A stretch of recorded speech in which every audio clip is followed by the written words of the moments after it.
For the past several weeks, we've been following Jesus' road to coronation. And we've done that primarily from the book of Matthew. So we began this by looking at his baptism, how that Jesus, as the better Moses, is getting with his people. He's leading his people into this covenant, back into the covenant with God. We noted then how that immediately after his baptism, the Spirit drives him into the wilderness, where he undergoes all of this testing with no miracles. There's nothing he's doing that would really differ from what you and I could do, with the exception that he stayed faithful. He didn't fall to any of those temptations, always quoting. And it's interesting that when he did that, he's quoting from the words of Moses in the book of Deuteronomy. And then last week we looked at the King's Mountain Call, where as Moses went into the wilderness and up on the mountain, Jesus goes through the wilderness up on the mountain, but then the people follow him, unlike they did with Moses. With no fire, no smoke, Jesus sits down and he teaches them the constitution of his kingdom. And so today we move into a very unique account. I suppose for many of us who grew up with the Bible, going through all these stories, we can allow them, if we're not careful, to become rather commonplace and to say, oh yes, the transfiguration, that's when Moses and Elijah appeared to Jesus, now let's move on. And to fail to see just how odd this account is. What we're told here, very unusual, but yet extremely significant. And so that's what I'd like to focus on this morning. And if you'll note with me, it says in verse 1, after 6 days, Jesus took with him Peter, James, and John, his brother, and led them up to a high mountain by themselves. And he was transfigured before them, and his face shone like the sun, and his clothes became white as light. Have you ever been watching a TV show, and right at the beginning, there is this extremely intense scene? Maybe it's somebody hanging off the side of a building or something like that. And you're wondering, okay, is my hero going to fall to his death here? And the screen will go black and it'll say something like 6 days earlier. And then you go back in time and you begin to retrace what's going on. I think that's how Matthew's writing this account. 6 days earlier, he says, something has happened. Because it's after those 6 days that the transfiguration takes place. So let's explore that just a minute. One thing we certainly need to keep in mind is that Matthew has not dropped the Moses link here. He's still working to let Jesus walk, in a sense, in these steps of Moses, but yet showing him so superior. And it should be no surprise to us that when we look back to the book of Exodus, we find this in chapter 24, verse 16. The glory of the Lord dwelt on Mount Sinai, and the cloud covered it 6 days. And on the seventh day, he called to Moses out of the midst of the cloud. So here's Moses with a 6-day preview as well. We go just a little bit further in Exodus, and we find that Moses came down from Mount Sinai, this is in chapter 34, with the 2 tablets of the testimony in his hand. And as he came down from the mountain, Moses did not know that the skin of his face shone, because he had been talking with God. So again, keep Matthew in mind here, what he's doing. 6 days with Moses, 6 days with Jesus. Jesus' face shines, Moses' face had shone as well. But here's really why I think Matthew is doing this. He's linking this back to what's just happened. One of the unusual things about the Transfiguration account is the prominent role Peter plays in it. I don't know if you've ever thought about that or not. We'll bring this out here in a few minutes, but there's 3 quotes in the Transfiguration account, and Peter's is the very first one. So here we find Matthew really honing us in on Peter. So if we back up to chapter 16, what's happened 6 days earlier? What's been going on? Well, one of the big things we find in that chapter is that Peter gives this great confession of Jesus. Jesus says, "Who do men say that I am?" Laundry list of names come up, but we look down to verse 16. And Jesus has said, "Who do you say that I am?" Talking to his apostles. Simon Peter replied, "You are the Christ, the Son of the living God." And the other accounts kind of drop it there, but Matthew goes on to give Jesus praise for this answer. "Blessed are you, Simon Bar-Jonah, flesh and blood has not revealed this to you, but my Father in heaven." And then goes on to make the statement, "You're Peter, and on this rock I'll build my church, and the gates of hell shall not prevail against it." So surprising, isn't it, that just a few verses down we have another quote of Peter. Jesus has said, "I've got to go to Jerusalem, and there I'm going to suffer many things, and I'm going to die." We look at verse 21 as he tells them all of this. Verse 22, Peter replies, taking him aside and rebuking him, saying, "Far be it from you, Lord, this shall never happen to you." Just like in the temptation account, you've got Peter who's saying, "There's a shortcut here. You don't have to do this." Which then, unsurprisingly, elicits the rebuke of Jesus. Verse 23, he turned and said to Peter, "Get behind me, Satan. You are a hindrance for me, for you are not setting your mind on the things of God, but on the things of man." Jesus is going to go further then. And he's going to say to his apostles a little bit about what's going to take place here. Now I want us to note two things in verses 27 and 28. He says, "For the Son of Man is going to come with His angels," and here's the point I want us to hone in on right now, "in glory." Keep that word in mind. "With His angels in the glory of His Father, and He will repay each person according to what he has done. Truly I say to you, there are some standing here who will not taste death until they see the Son of Man coming in His kingdom." Now Matthew is huge on this idea of kingdom concept, and right here, before we get to the transfiguration, he's mentioned glory and he's mentioned that coming kingdom. So with that as our backdrop, let's think about what happens now 6 days later. Peter has given this great confession. Peter has also given a terrible statement. He's been rebuked for that. Jesus has said what's going to take place, and now we come to this very unusual event where he's transfigured. I want you to note with me something going on here. We look again at verse 1, and it says he takes these three and he leads them up on a high mountain. That's an interesting term. You go back to the prophets, Isaiah, Ezekiel, you'll find high mountain very much associated with the coming of God. That's not where I want us to go this morning, though. In fact, we're going to just back up a very few chapters. Because in Matthew chapter 4, that third temptation, it says the devil took him, Jesus, to a very high mountain. Notice the parallel there. You have Jesus taking the three apostles up on a high mountain. Here you've got the devil taking Jesus up on a high mountain. And he showed him all the kingdoms of the world, and in particular, their glory. I don't think that's an accident that it's written this way. That here you have the devil saying, look at all of the splendor of earth. Look at all of these kingdoms of earth. Look at their glory. And so Matthew's kind of lining these two things up for us here so that we can see in the temptations, there is this great highlighting of the humanity of Jesus. Right? No miracles are taking place. He's not calling fire from heaven. He's not making bread out of rocks. Nothing like that. He is confronting temptation like every human can and should. His humanity.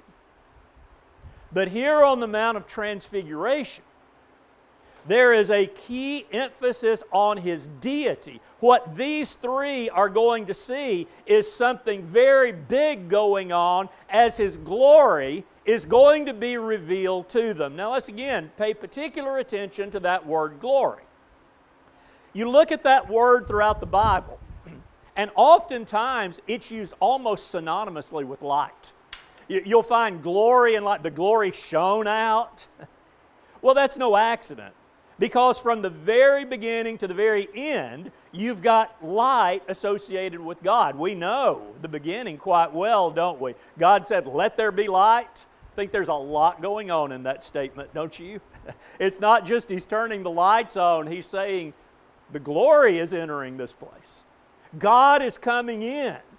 And so you find the light there. And then as we get on into Revelation, we find in that initial vision of Jesus as the Christ in all of His glory, it says in chapter 1, verse 16, "In His right hand He held the 7 stars, and from His mouth came the two-edged sword, and His face was like the sun, shining in full strength." Compare that to what you see in verse 2 of chapter 17. "And His face shone like the sun." No doubt what John and Matthew are doing here. They're saying, we're letting you see the glory of God. And oh, by the way, this was the light that made Moses' face shine. We do not say that Jesus' face shined like Moses. No. Jesus is the source of that light. That when Moses went up on the mountain and he would come on, he had been in the presence of this one. And now the 3 apostles are being given that vision. They're being shown exactly what's going on. Think about the blessing they had. These 3 apostles are taken up on the mountain and they are shown that this man is much more than some backwoods teacher. This man is much more than some philosopher who's come along. Who they are seeing is God. Who they're seeing is deity. And that's what we find in this glory being revealed to them. Now, very unusually, we find that as all of this is going on, it seems like suddenly out of nowhere, Moses and Elijah show up. Why is that? Why do these two come? Well, let me remind us something that we noted with the temptation account. I believe this is a literal story. I don't think it's just simply some story that's made up. But yet it's got that quite apocalyptic air to it. Remember we said with the temptations, Jesus was in the wilderness, yet He's in Jerusalem, yet He's on the mountain, all these things going on. And so here they are, they're on a mountain, and yet all of a sudden we've got Moses and Elijah showing up. Just a few verses down in verse 9, Jesus will actually call this a vision. So I don't think the whole thing is, but certainly an aspect of it was. And so He alludes to that. So here we find, again, a similarity that we had with Moses. So way back in Exodus, when Moses goes up on the mountain, it says he goes into the cloud. And it's as if he's entering this realm where heaven and earth meet. Very much like Eden. So here he is, he's in this place that's not really heaven, that's not really earth, that really is heaven, that really is earth. So let your mind chew on that a little while. And now Peter, James, and John are in that same situation. And as they see Jesus with His glory being revealed, His face shining, His clothes becoming bright white, here we find Moses and here we find Elijah. And what we're going to learn from the book of Luke is what they talk about. So I'm going to stray from Matthew here for just a minute. Over in Luke chapter 9, verse 31, it says, "Behold, 2 men were talking with Him, Moses and Elijah, who appeared in glory," interesting, "and spoke of His departure." You know what that word is. That word is Exodus. He spoke to him of His Exodus. Again, keeping that Moses line going. So here they are, they're talking about his final act here in this plan of salvation, which He was about to accomplish at Jerusalem. That's absolutely amazing. And so if you're like me, the question then comes up, why these two? Of all the people in the Old Testament, why do we have Moses and Elijah? So what verse can we turn to answer that question in black and white terms? We cannot. And thus there have been lots of speculations, and I guess I'm going to add to that bandwagon just a little bit this morning. But the standard answer is, well, Moses represented the law, Elijah represented the prophets, so here's the law and the prophets. I'm not opposed to that idea. I think there's a lot of truth in it. I'm afraid, though, if we stop there, that we're missing some other significant things. So very, very quickly, this is just for you to chew on at a later point. Let's talk a little bit about some of these similarities. The very last two Old Testament people mentioned in the last book written of the Old Testament are, guess who? It's Moses and Elijah. If you want to keep your place here in Matthew and just back up to Malachi, just a few pages back to chapter 4, we're going to find that in Malachi chapter 4. So here's Malachi. He's writing this very short prophecy. We come down to the end of it in verse 4 of chapter 4. He says, "Remember the law of my servant Moses, the statutes and rules that I commanded him at Horeb for all Israel. Behold, I will send you Elijah the prophet before the great and awesome day of the Lord comes. And he will turn the hearts of the fathers to their children, and the hearts of the children to their fathers, lest I come and strike the land with a decree of utter destruction." Let me just make this little note, because we're going to be back to it here in a minute. The apostles knew their Hebrew Bible. They knew it. And so here in this very last prophecy, Malachi is saying, yeah, think about Moses, think about Elijah. So I think that's very significant. I think there's a couple of other things too for also comparing. Both Moses and Elijah have a time where they're calling Israel into covenant loyalty. Sinai for Moses, and then as Elijah takes on the prophets of Baal, he's calling all Israel to the mountain to watch. So here they are, they're calling for covenant fidelity, loyalty, both of them from a mountain. We find also that both witnessed God in very unusual ways, didn't they? Moses went into the cloud. What about Elijah on that mountain where he's taking on the prophets of Baal? Fire falls from heaven.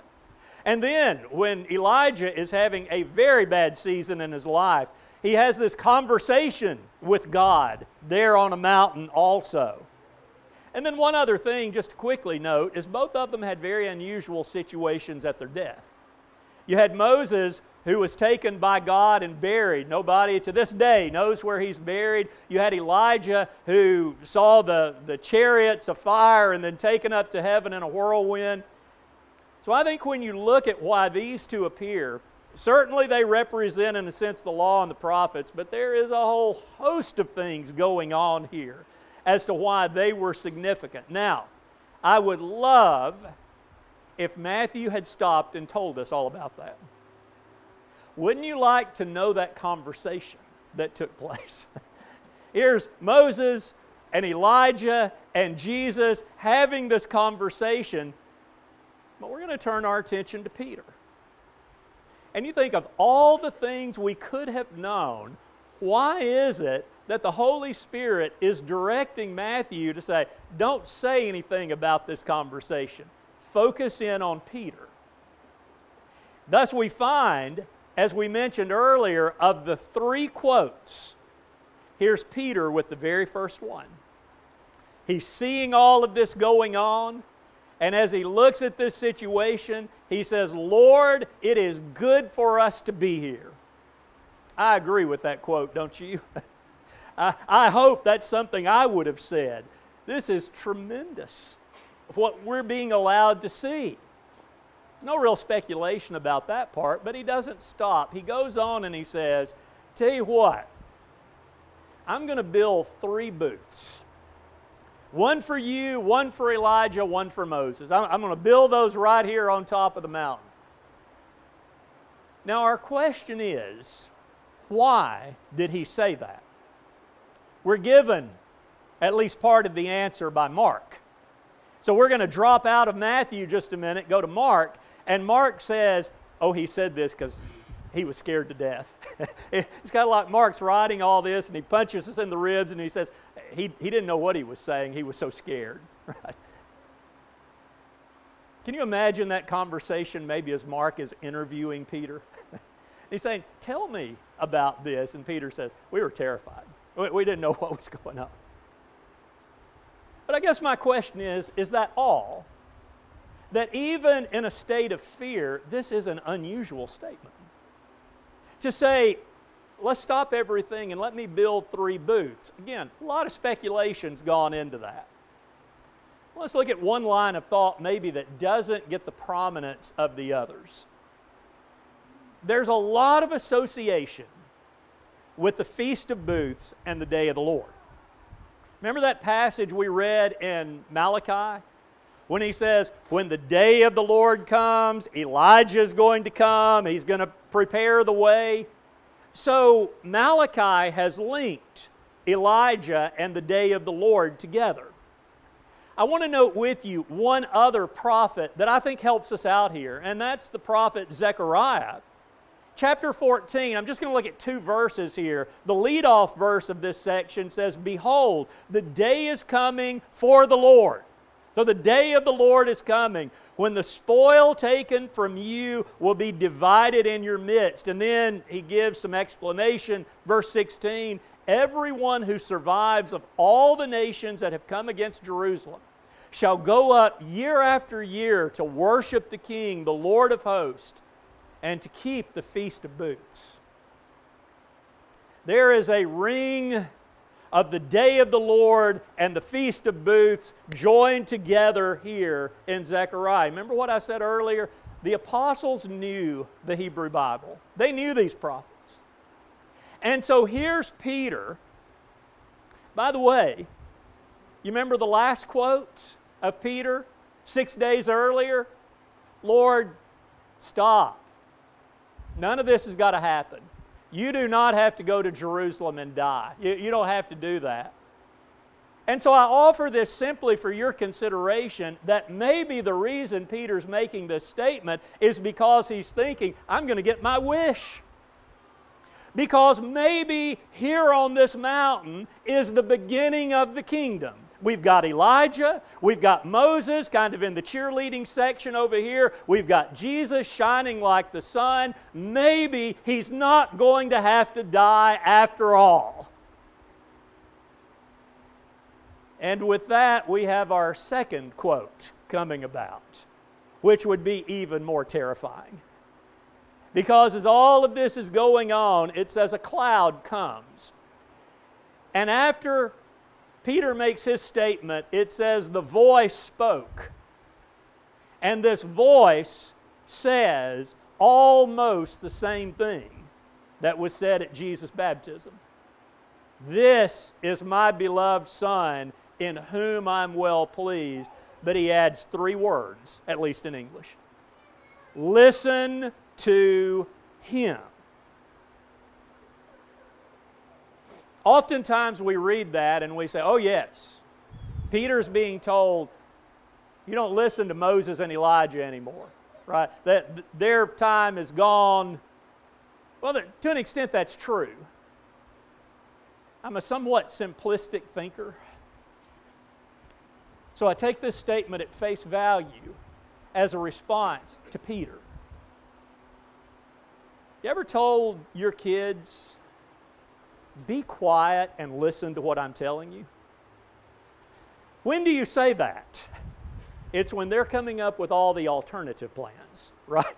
You've told them it's going to be this way, but this is better. We need it. Be quiet and listen. Isn't that what Peter's being told? Peter has said, oh, you don't have to go to Jerusalem.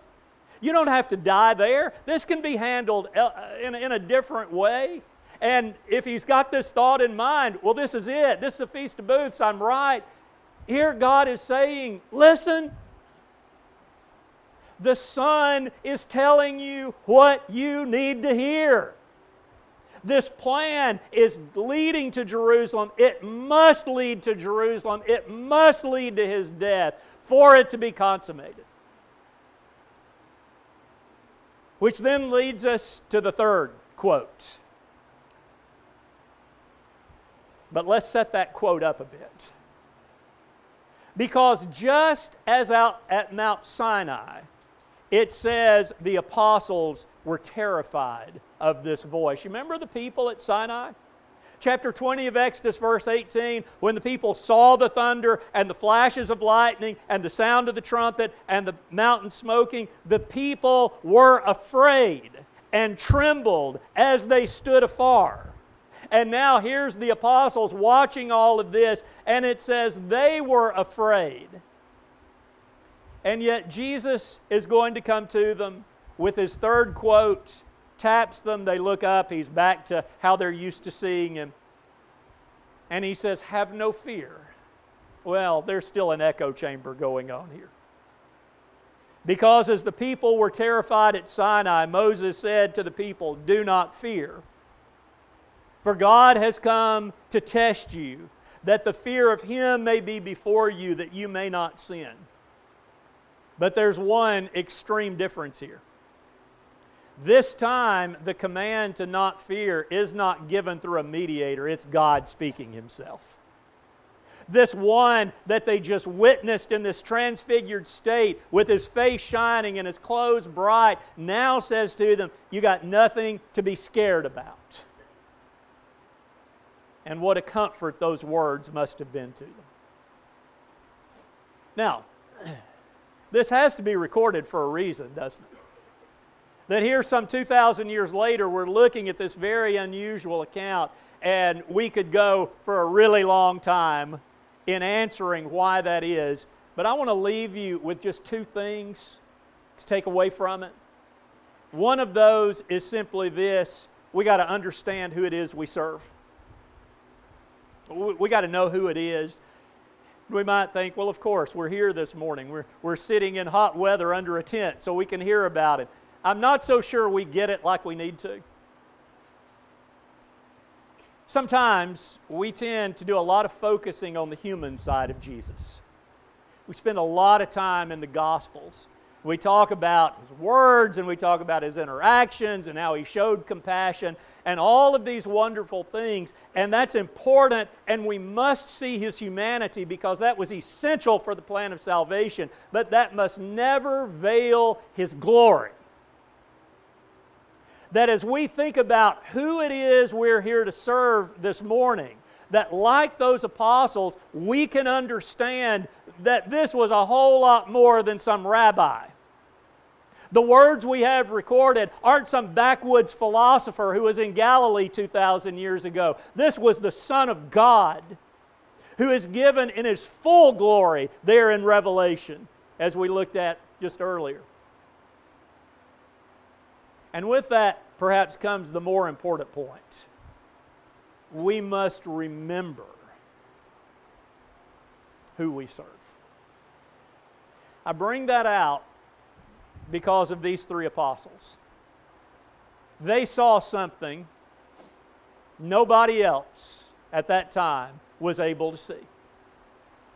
They saw Jesus for who He was, and that was going to be a testimony on down the road, but they're given this great opportunity. It was good for them to be there. But what happens at the crucifixion? What happens at the crucifixion? Do they stand boldly at the foot of the cross and say, we saw Him for who He was? Now, I understand Jesus had said, don't talk about this till after my resurrection. They'd been given commands. But yet in their minds, they knew who it was. They knew who was hanging on that cross. But what happened? In the face of fear, Jesus' command, don't be scared, do not fear, that's replaced with the fear of the beast and all those little folks working for Him at the scene, the Roman governors and the Jewish leaders, people nailing Him to a cross.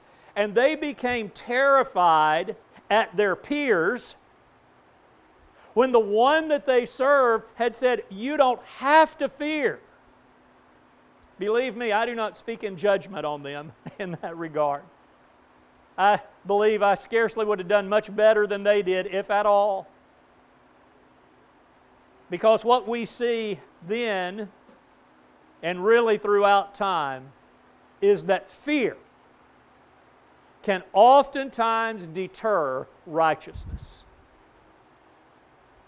You tell someone if you say that, you're going to prison. Most of the time they'll stop saying it. You tell someone, you say that again, you're going to be put to death, the words will not be spoken. Fear is a strong emotion. And this account is illustrating that in a couple of ways. But as we look at these apostles, at what they saw, and yet the reaction not terribly long afterwards, we understand that danger. They forgot who they served. They forgot who it was that they had seen.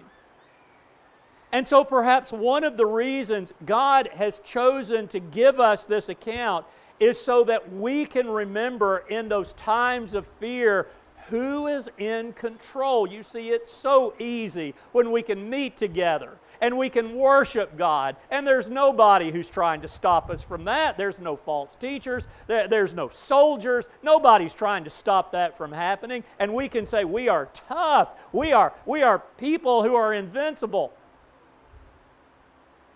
But yet we look at this account and we see what happened to three who had sat at the feet of Jesus listening to Him teach. And it's a warning to us. Let me mention just one other thing. To understand who we serve, it requires us to be quiet and to listen. There are times when we think we know better. If you've never had those times, I suspect you're deceiving yourself. You read some account in the Bible. Why would God do this? Why would God let this happen? Why would God allow these people to die? Why would God allow this bad thing to happen to people who are serving Him? Why is God so vitriolic toward the enemies? And we think, the better answer is, it's at that point we need to stop. We need to ask ourselves, why is my solution better than God's? What if I was in the driver's seat and I said, oh, God shouldn't have done that, He should have done this? What would the end result of that be? When you take a finite mind with a limited understanding, minuscule understanding, and you say, my plan better than God's plan. May I suggest to you, when we start traveling down that road, it's time to be quiet and to listen to Him. Sometimes He'll explain Himself, sometimes He explains about Himself. He may not give the answer to your question, but He may tell you who He is. And so as that voice from the mountain spoke to these three, that voice speaks to us and says, just be quiet. Listen to what He's saying. And while you may not be able to understand everything, you can understand Him. You can understand who He is. And that His ways are right. And so with that, we look at Jesus here in this brief picture of glory. But yet it makes us dream for that day when we're going to be in the presence of that light. But the only way we're going to see the glory then is if somehow we can see it now. That doesn't mean by Him coming and being transfigured by any means. But it means understanding Him and who He is. And trusting that if I'm faithful to Him, I'll see that glory forever. That comes when you confess His name before men. You do not fear. You say, come what may, I believe Jesus is the Son of God. He died for my salvation. And I believe in the waters of baptism that the Lord's going to forgive my sins when He sees my faith. I can trust His grace that He'll do that. If you're ready to do that this morning, I hope you will. We're going to stay seated during the invitation song, but if you're ready, you stand up and come forward and let that good confession ring out and see the glory of Jesus Christ in your salvation. If it's dimmed, you are like the rest of us. How many times have we not listened? But if that's led you down a road you don't like the destination of and you're ready to turn back, we'll pray with you this morning. Come forward. Let your voice be heard. Or if you're just struggling, the voice may seem rather distant, the Lord may seem rather distant, you just need a prayer for strength. Come forward. Let your voice be heard. And we'll pray together, and then we'll be quiet. And we'll let the Lord do His work. If you need to respond, you can come as we sing together.